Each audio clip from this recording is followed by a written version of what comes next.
Antigo Testamento, livro do profeta Samuel, segundo livro, capítulo de número 5, segundo livro de Samuel, capítulo 5, versículos 17 a 25.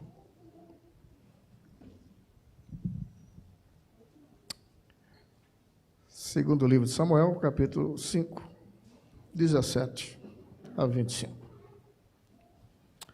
Conto até 2 e faremos a importante leitura. 1, 2. Ouvindo, pois, os filisteus que haviam ungido a Davi, rei sobre Israel, todos os filisteus subiram em busca de Davi, porque ouvindo Davi, desceu a fortaleza. E os filisteus vieram, se estenderam pelo vale de Refaim. E Davi consultou ao Senhor, dizendo: subirei contra os filisteus, entregarmos-as nas minhas mãos? E disse o Senhor a Davi: sobe, porque certamente entregarei os filisteus nas tuas mãos. Então veio Davi a Baal-Perazim e feriu-os ali Davi, e disse: rompeu o Senhor a meus inimigos diante de mim, como quem rompe a... Por isso, daquele lugar, Baal-Perazim. E deixaram ali os seus ídolos, e Davi e os seus homens os tomaram.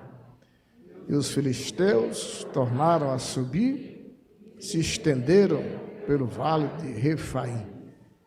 E Davi consultou ao Senhor, o qual disse: não subirás, mas rodeia por detrás deles, e virás a eles por defronte dos amoreiras. E há de ser que, ouvindo tu um estrondo de marcha pelas copas das amoreiras, então se apressarás, porque o Senhor saiu então diante de ti, a ferir o arraial dos filisteus.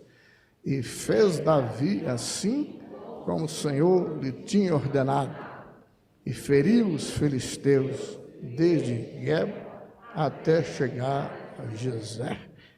Amém. Toma assento, por favor.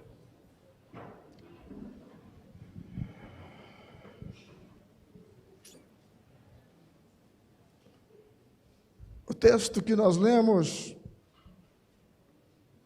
envolve um episódio, mais um episódio na vida do homem mais falado na Bíblia. Na Bíblia existe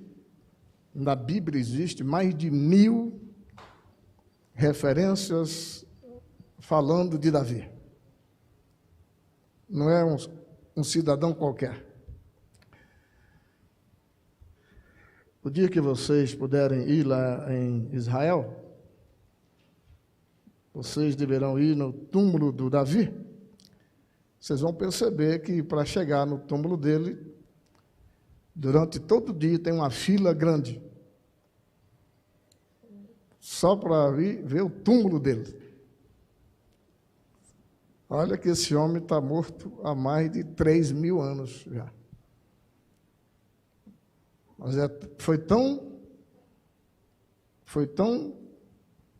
marcante a sua vida,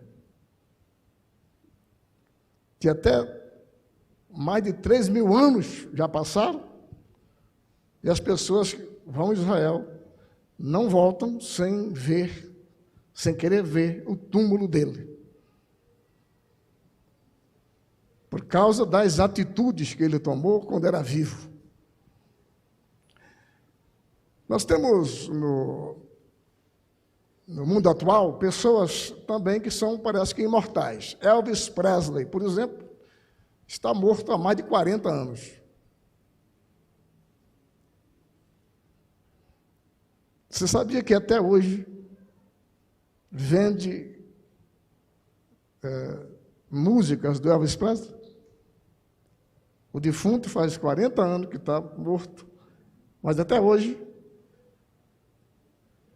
Às vezes eu viajo, porque essa coisa de atender alguns compromissos da convenção, e já saí às vezes de madrugada, já rodei a noite inteira para atender compromisso da convenção. E nessas horas que você está viajando, você, às vezes, o sono quer bater, você fala, preciso ouvir alguma coisa. Aí você liga o rádio, está lá o Elvis Presley cantando. Faz mais de 40 anos que ele morreu. Mas o cara era bom. Era bom. Era bom e era bonito. O homem era. Tá? E quando cantava, encantava. Então, não é todo mundo. Tem algumas pessoas que faz o disco, ou o CD, LP, sei lá o quê. Todo dia quase muda. Ele faz aquilo, a música, e ele dá o CD, porque se falar que é para vender, ninguém compra. Então ele dá. E mesmo dando, a pessoa não quer ainda. Já viu isso, não? Inclusive na igreja, tem gente que tem que se tocar. Tem alguns irmãos que tem que se tocar. Dá uma chá de estocante, sabia? Deve ter na farmácia. Que não foi chamado para a coisa. Mas ele insiste. Insiste. Teve um aí que eu orientei, irmão, para com isso, irmão. Já fez umas 3 gravações, ninguém compra, ele fica empurrando nos outros aquilo, na marra, e querendo que eu também faça os irmãos comprar na marra. Eu falei, não vai dar certo. É melhor você parar com isso. Não?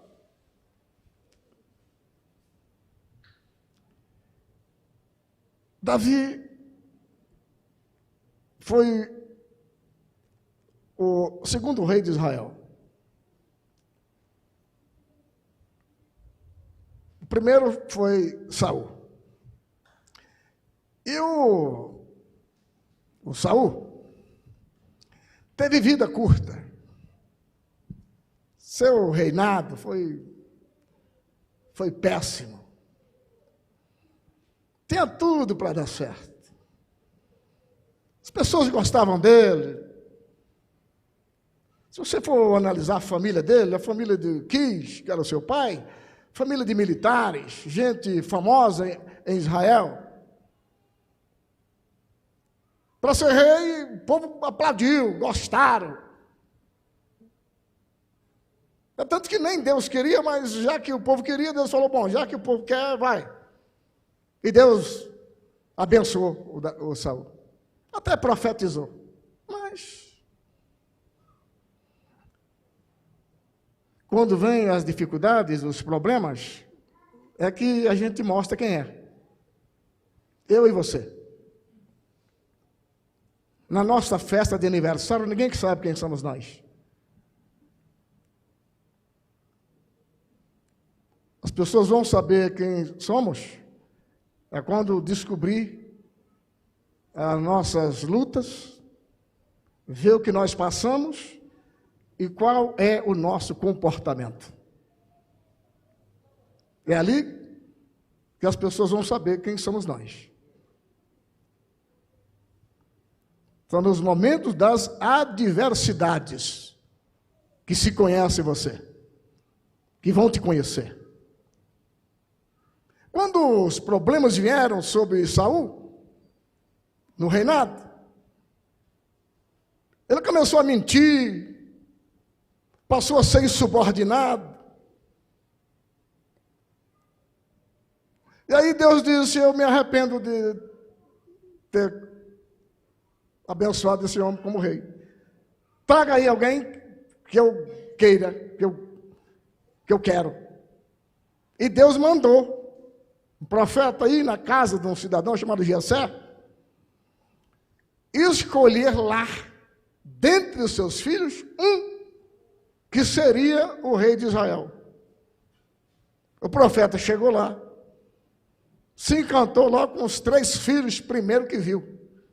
Homens grandes, fortes, boa aparência. E o profeta diz, é esse aqui. Deus falou, não, esse não. Vem mais um, também não. Vem o terceiro, Deus falou, também não. Chega um ponto que o profeta diz, ô senhor, como é que é? O senhor mandou vir aqui? Como é que é? Não mandou? Como é que é? Aí o profeta pergunta para o pai da casa, o chefe da casa, chamado Jessé, você não tem mais algum filho aí? Porque desde que passaram aqui, nenhum. Aí o Jessé diz, tem um, que está lá no campo. O Jessé diz, manda chamar, porque esse é o escolhido de Deus. Deus olhava o coração dele. Irmão, Deus conhece o seu coração. E se por acaso o seu coração é um coração mau, a gente tem que se conhecer, gente. Se o seu coração é mau, só você sabe quem é você, eu quero te dizer que tem uma solução, uma boa notícia. O nosso Deus ainda transforma corações. Porque se o seu coração for mau, não tem lugar para Deus operar. E tem alguns de nós que somos ruins demais, gente.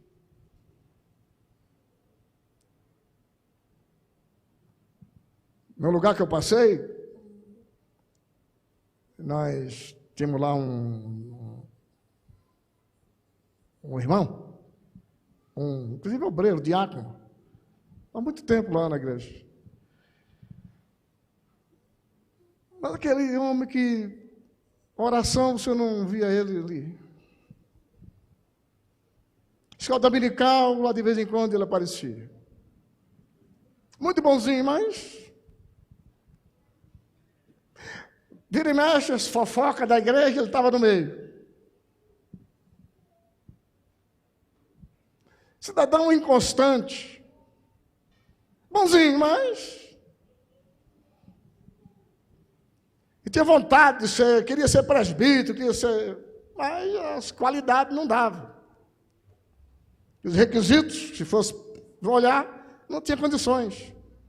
Como é que consegue um homem desse para ser pregador? Porque na nossa denominação, os diáconos, cooperadores, são para cuidar da parte material da igreja. Isso é até bíblico, né? Lá em Atos, quando foi instituído o diaconato, é para cuidar das coisas materiais. O presbitério em diante já é para a palavra. É tanto que já temos costume, senta no púlpito e tal. Como é que um pregador, fofoqueiro, que fica vida e mexe cuidando da vida dos outros? Não tem como, né?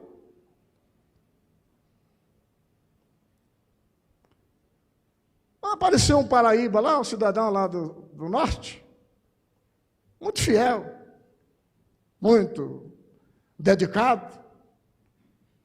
Culto de oração, o homem está lá. Escola dominical, está lá. Vem fazer visita, vai lá. Culto nas casas, está o paraíba lá. Tudo que falasse, está lá o homem. Era diácono. Um ano depois, eu fiquei naquele lugar há mais de 5 anos, um ano depois eu disse, bom, esse homem vai ser presbítero porque tem as qualidades, inclusive vai ser consagrado a presbítero e vai ser o segundo obreiro meu aqui. Na minha saída, qualquer coisa, ele vai responder pela igreja. Consagramos e falei na igreja lá, esse homem aqui é presbítero, né? E a partir de agora ele é o responsável pela igreja. Na minha ausência ele cuida da igreja. Aqui, acabou. Mas se lembra de uma pessoa, um cidadão que vem lá do norte, pobre, sem nada, mas fiel. E eu, na época, disse para o pastor, o presidente da igreja, eu disse, eu tenho um homem lá que é gente boa, só que a situação dele é ruim demais. Eu quero colocar ele lá no fundo da igreja, porque lá na igreja tinha uma igreja, um quintal grande, mais ou menos, devia ter lá uns 500 metros de terra. Então tinha ali a igreja, mas lá no fundo tinha lá uma casa lá. O pastor me disse, Aurélio, você já sabe, não é para botar ninguém no fundo de igreja. Porque quando o cidadão entra, é uma humildade, Aurélio. Mas depois que ele está lá dentro, se precisar sair, meu amigo, vai ser complicado. Foi esse não, esse é do céu. Eu sei que eu convenci o pastor de colocar esse homem lá. Daqui uns 3 meses, esse Paraíba adoece. Problema nos rins. Começou a urinar sangue.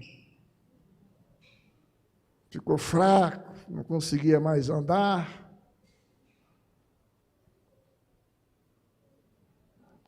E eu não podia falar com o pastor, porque ele falou que não era para colocar lá no fundo. Mas eu induzi a mulher, a diva, disse, dona Diva, a senhora vai falar com o pastor. Que eu falei, não convenci, mas você falando, ele vai, com essa sua vozinha mansa, você vai conseguir. A diva falou, ele falou, ô, irmã Diva, o Aurélio é teimoso, dona Diva. Mas então vai. Mas Diva, eu não concordo. Mas já que o Aurélio insiste, então agora o Paraíba está doente, não tem convênio, tinha que fazer uma cirurgia, cara, está morrendo lá, no fundo da igreja, urinando sangue. Eu disse, para quem que eu falo agora? Para quem que eu falo? Mas aí entrou o diácono que estava lá há muito tempo, que reclamava de tudo e coisa e tal. O diácono vai visitar o Paraíba. E o Paraíba está deitado numa cama, 2 filhos pequenos, sem emprego, sem lugar para ficar, de favor, está lá e eu cuidando do Paraíba. Vou orar por você, ele falou. Aí a mulher do Paraíba disse, pode orar, irmão, não estamos precisando de oração, só Deus para ajudar. Porque o coitado do pastor, foi falando o que eu tinha feito.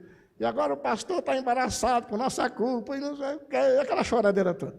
Aí ele orou, aí a irmã falou assim, agora, falou o nome dele, do marido, agora o fulano vai ficar bom.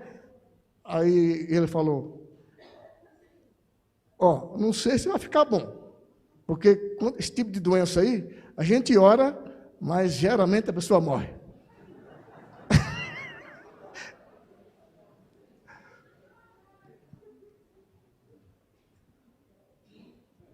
Mas ele tem promessa de Deus bom, tem promessa, mas às vezes as promessas acontecem na outra pessoa, não é na pessoa. Você entende, minha irmã? Aí a mulher não aguentou, desabou a chorar. Meu Deus! Aí quem vai lá? Eu. Na casa. Chego lá, a família chorando. Pastor, veio aqui fulano, pastor. E agora, depois da oração dele, o fulano está ficando pior. E ele disse que morre mesmo. Porque eu falei, ela disse, eu falei, inclusive, a irmã falou para mim, falou, pastor, sabe o que eu falei para ele, pastor? Eu falei assim, mas depois de tanta oração, ele vai ficar bom. Você sabe o que ele falou, pastor? Foi não. Ele falou que mesmo que ficar bom, a doença volta depois.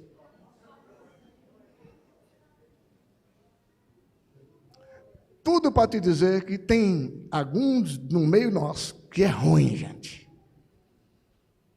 Entendeu? no meio da igreja, tem gente ruim. E se você, que só você sabe quem é você, tiver um coração desse, porque tem gente que, eu já tive gente, esse aí inclusive falou, um dia falou, eu vou orar por você. Eu falei, não, por mim não, eu não quero não. Sua oração eu dispenso, não quero não. Agora, então se você que te conhece, sabe quem é, você se conhece. O nosso Deus ainda é especialista em transformar. E Deus pode mudar a sua vida.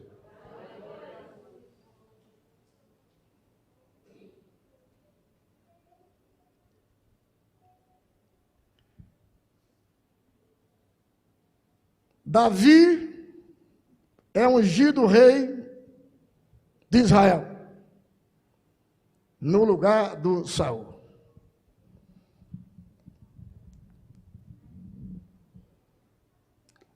O Saul, meus irmãos, ele queria as coisas pelos métodos terrenos, inclusive pela força. Agora, Davi, quando foi ungido rei,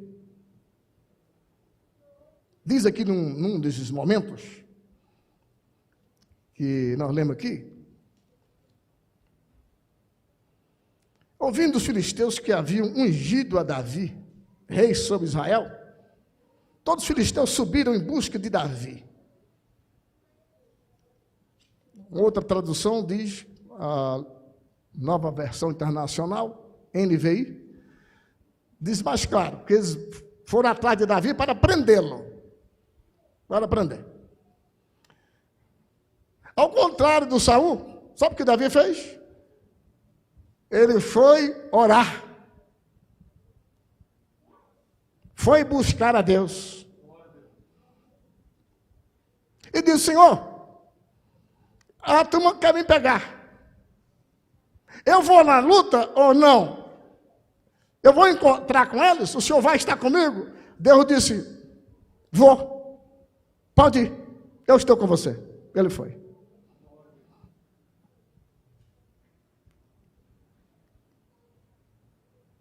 Dias depois, os mesmos filisteus, porque nessa primeira ele foi e venceu. Daqui a pouco, os filisteus vêm atrás dele de novo. Ele poderia ter falado, bom, Deus está comigo, Deus me deu vitória.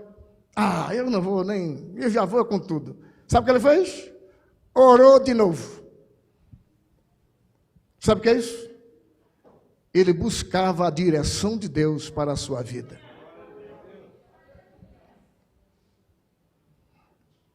Se eu tivesse que dar aqui um norte para essa nossa conversa de fim de ano, essa é a última ceia do ano, seria: o crente deve andar na direção de Deus. Nunca fazer nada da sua própria cabeça. Até porque não tem como sermos vitoriosos, pessoal. Escuta, por favor.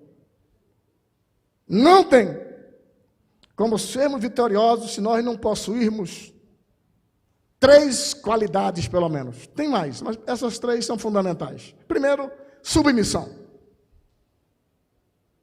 Submissão. Segundo, humildade. Terceiro, vigilância.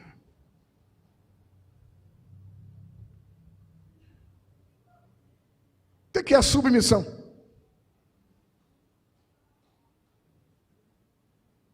Você chega lá no hospital, por exemplo, você precisa ser submisso às ordens que você receber do hospital. Chegou lá? Cheguei. Agora você virou paciente. Ok, virei paciente. Amarra essa fitinha no braço aqui. Aí você amarra a fitinha. Senta ali. E se você não sentar lá? Já começa a embaraçar. Você vai ficar no quarto tal. Você vai para o quarto tal. Mas tem gente que chega no hospital, põe a fitinha. Eu não preciso disso. Já começa o embaraço já. Lá no emprego, você entrou, arrumou um emprego, ok. Lá, você precisa ser submisso a quem? Às pessoas que vão comandar você. Você não pode chegar na empresa e o chefe diz, faça isso. Você fala, eu não gostei. Qual é o resultado seu, se fizer isso? Essa é a razão pela qual tem alguns de nós que não param no emprego. Que não sabe ser submisso. O que é ser humilde? Humildade. É só entender a origem da palavra. Humildade vem de humus. Palavra grega que significa terra, lama, lodo, barro. É o que nós somos. O que é que o barro precisa? O que é que o barro tem que fazer? Barro tem voz ativa?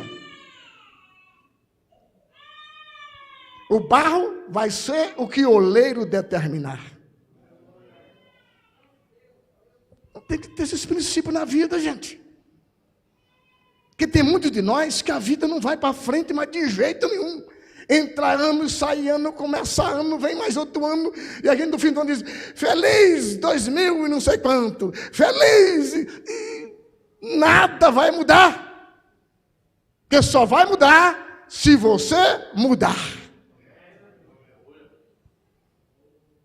E o que é a vigilância? Cautela, cuidado, precaução.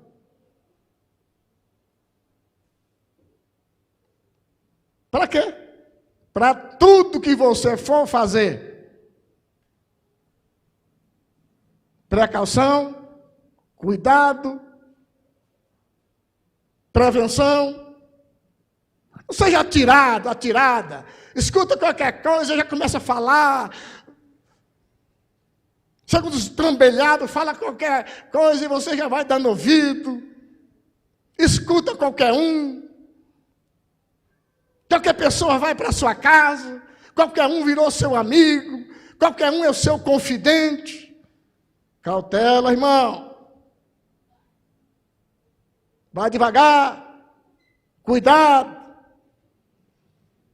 Como diz um ditado, nem tudo que brilha é ouro.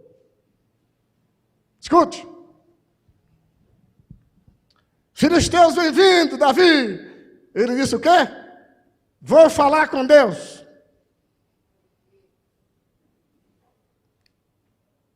Mas você é rei, você tem o soldado de Israel à sua disposição. É só convocar e arrebenta com esses filisteus. Ele disse, não, eu tenho um Deus sobre mim. E foi falar com Deus. Ô Deus, eu vou. Deus disse, não, dessa vez não. Fica lá de trás das mamoreiras. E assim que a mamoreira balançar, aí você vai e ataca os filisteus. E ele foi lá para trás da mamoreira. Imaginou o rei atrás do mato? Aquele mundo de soldado, tudo fardado, aquelas armaduras poderosíssimas, né? E lá de um mato, lá atrás da árvore. Lá. Aquilo era uma loucura.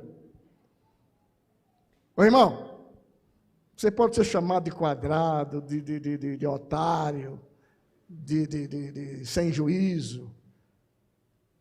Mas o que importa é se você está na direção de Deus.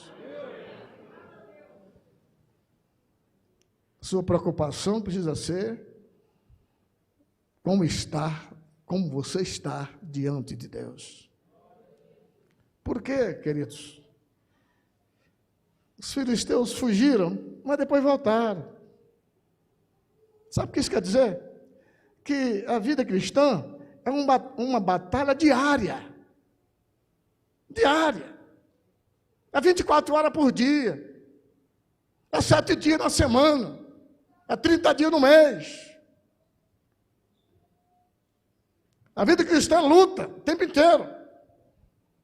E nós precisamos de aprender a depender do nosso Deus.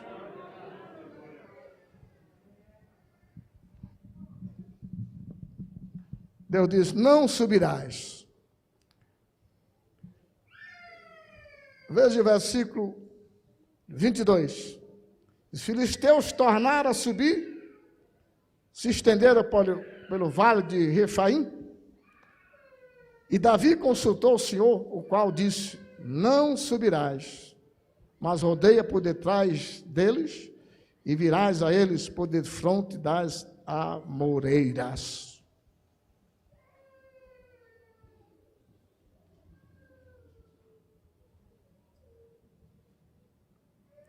Irmão, ou irmã, às vezes as coisas não têm dado certo para você, é porque você faz as coisas de acordo com a sua vontade ou capacidade. E nós não podemos fazer nada da nossa própria vontade ou capacidade, e sim buscar a direção de Deus. Em São João, capítulo 16, versículos 7 a 8. São João. O 7. Todavia, digo-vos a verdade, que vos convém que eu vá, porque se eu não for, o Consolador não virá a vós, mas se eu for, enviar-vos-ei. E quando ele vier, convencerá o mundo do pecado e da justiça e do juízo. Você tem o Espírito Santo. É preciso, meu irmão, que o ano está acabando e a gente começa uma nova vida, um novo ano vem vindo aí, você deve fazer um projeto de, a partir desse ano, de hoje, e para encarar esse próximo ano, começar a depender mais de Deus. Depender do Espírito Santo. Porque muitas vezes nós ficamos quebrando cabeça com pessoas. E você já descobriu que ninguém muda ninguém. Nem um marido muda mulher, nem uma mulher muda marido, nem um filho muda pai, nem um pai muda filhos. Nem uma igreja muda pastor, nem um pastor muda igreja. Resumindo, ninguém muda ninguém. Mas existe alguém que muda completamente. O Espírito Santo de Deus. Então, você está com um problema lá na sua casa? Qual é o problema? São meus filhos. Pois é. Larga de ficar brigando com os filhos, porque vai ter contenda dentro de casa e você vai arrumar inimigos. Ao invés de ficar brigando com os filhos, venha falar com Deus. E diga, Espírito Santo, o Senhor que convence, que é capaz de mudar as pessoas. Então, tem lá meu filho, tem lá minha mulher, tem lá meu marido, tem lá meu patrão, tem lá meu empregado. Você vai começar a falar com quem realmente pode mudar a sua vida. Não se fique brigando dentro de casa.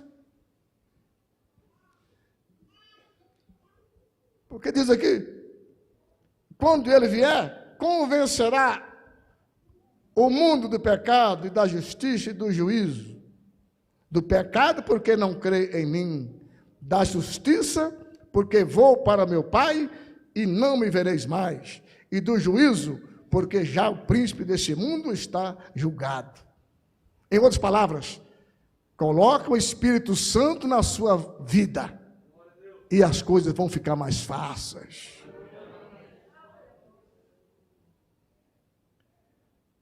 Eu tenho uma irmã que agora já passou ela deve ter uns 65 anos. Mas quando tinha lá os seus 18, ela chama Belacide. E o nome justifica, que a moça era bonita, gente. Agora já está com seus 60 e tanto. Já não é mais aquela Belacide, né? Mas a moça era bonita. E eu vim para a igreja, e eu queria converter a Belacide. E a minha mãe e meus irmãos, na conversa,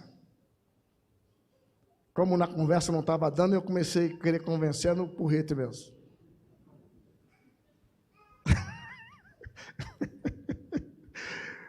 Eu, 15 anos de idade, a Belacide com 20, aquela moça bonita, tudo, namorado, e mais namorado atrás, e gente, o gavião voando para todo lado, e eu vendo aquilo tudo, e eu querendo salvar todo mundo, e eu pregava e ninguém escutava, e a Belacide era meio desbocada. Um dia me chamou de um palavrão, que eu tinha largado a namoradinha que eu tinha. Você é! Falou o nome do negócio que eu era.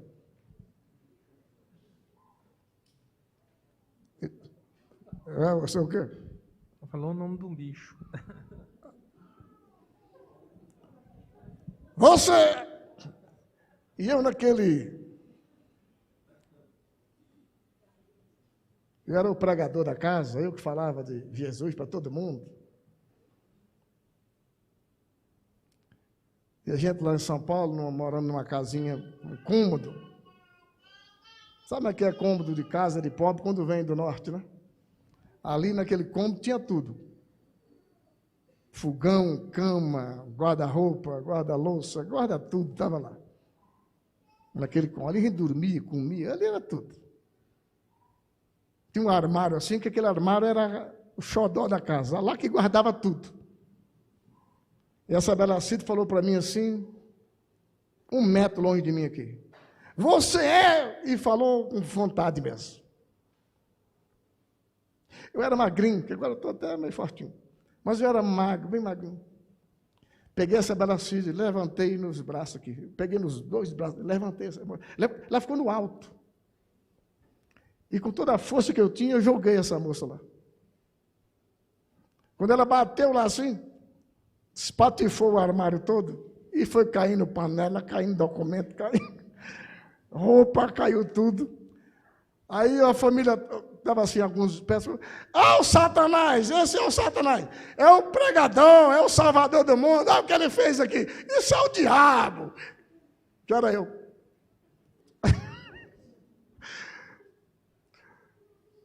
Eu olhei assim e falei, mas é verdade mesmo, acho que eu sou o diabo mesmo. Eu fazia uma bagaceira dessa aqui.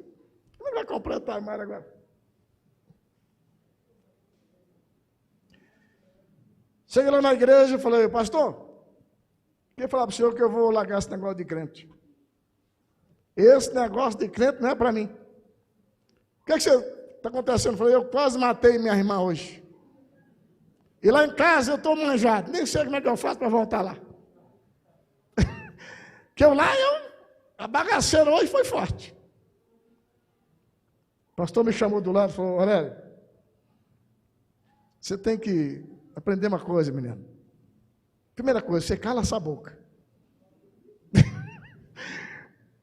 A partir de hoje você vai calar a boca. Você vai cuidar da sua família. Você vai agradar a sua mãe.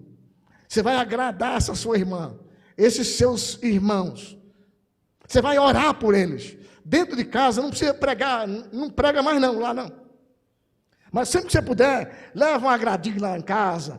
E deixa, Aurélio, tem o Espírito Santo que cuida disso, Aurélio.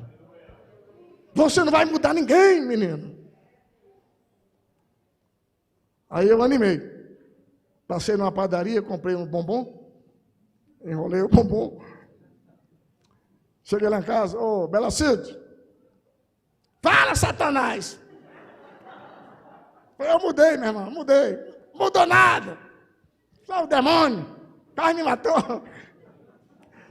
Irmão, mudei porque ó, eu descobri, meu irmão, que eu realmente eu errei feio demais. Eu sou muito errado. Eu estava doido, eu não sou normal. Meu irmão, perdoa esse pobre chefe. Ó, eu trouxe para você aqui. Eu não quero. Pega. Ela pegou, tá. Aí nunca mais preguei lá em casa. Nunca mais. O que você tem? Eu quieto no canto. Não quero nada não. Ia para a igreja e dizia, Senhor, salva minha mãe, Senhor. Salva a Belacide. Salva fulano. E sempre que eu podia, levava um presentinho lá em casa. Hoje a Belacide é uma bênção de Deus. E a minha mãe, quando morreu, era crente. Serviu a Deus. E minha mãe era tão católica, que eu estava com a Bíblia assim, Aurélio, essa Bíblia aí, essa Bíblia preta, isso é do anticristo. Não, minha mãe, ela dizia, meu filho, como é que pode você querer ensinar sua mãe, meu filho? Vê se tem cabimento. Eu dizia, acho que é verdade. Quando você nasceu, eu já estava no mundo há muitos anos, e você quer ensinar sua mãe? Então, eu não falava mais nada, só cuidava dela. Quando dava 11 de outubro, Aparecida do Norte, todo mundo dizia, tem a excursão para Aparecida. A minha mãe era a primeira da fila, para pagar a passagem do ônibus.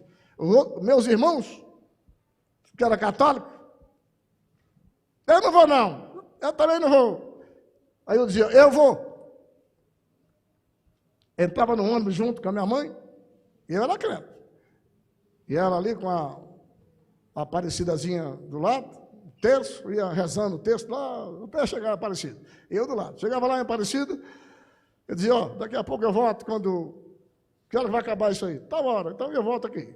E eu levava ela em Aparecida todo ano, confiando no Espírito Santo de Deus. Já casado. Já era casado. Ela mandou me chamar. Chegamos lá, eu e a dona Diva. Pois não, minha mãe. Aurélio, quero te falar? Domingo que vem é o meu batismo. E você precisa estar lá no batismo.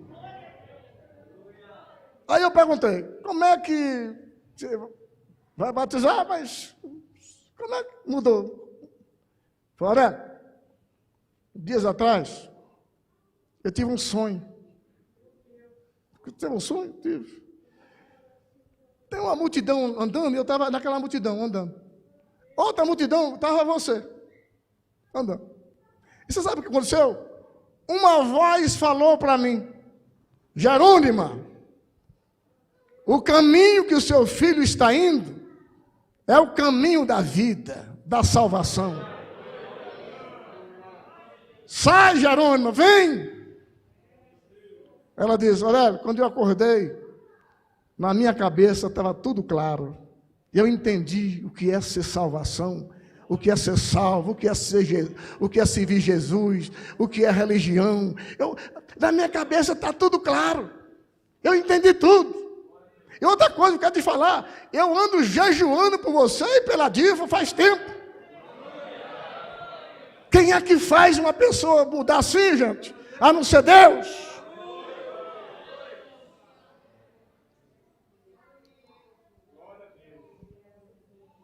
Irmão, irmã, você que está lutando com as suas próprias forças, deixa de lutar com as suas forças.